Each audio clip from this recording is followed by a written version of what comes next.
भाव होके के चाहे। हम सबके पास तक तो ना आ सकीला, लेकिन एजे से पैर छू के गोड़ लागत नहीं।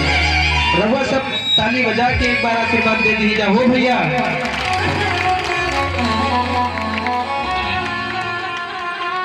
देखिए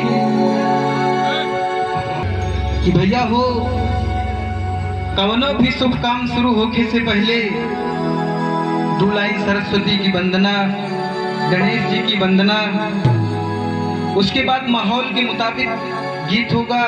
रउआ सबके जवन इच्छा हुई, जवन आदेश हुई, वैसन गीत हुई। एक बार सभी म्यूजिशियन भैया लोगन के लिए ताली बजा के आशीर्वाद दे दी जाओ भैया।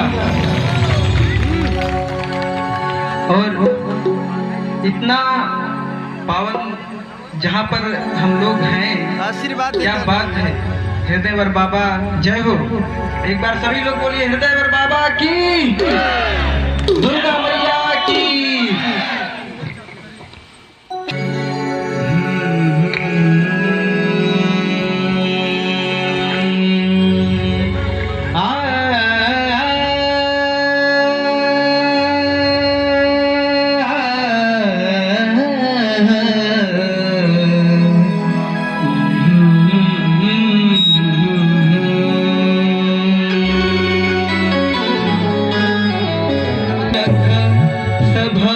बीच पानी दोनों हाथ जोड़ी पहाड़ी पैया ये मैया, बुधिया से हीन बानी, दुखियन में दीन बानी। अब पढ़नी न पूरा पढ़ैया ये मैया।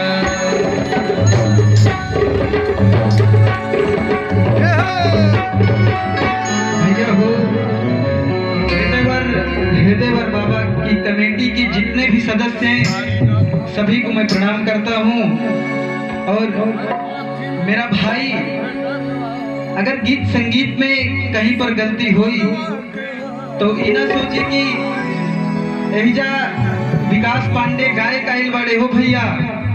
आप लोगों का भाई, आप लोगों का बेटा, और ये सचिन का भाई, सचिन का दोस्त इधर आया है आप लोगों के लिए। एक बार ताली बजा के आशीर्वाद दे दीजिए सभी के भैया।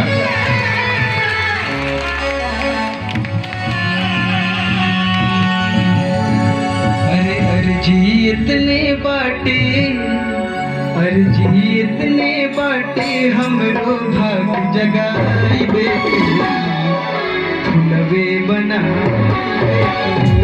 अर्जी इतने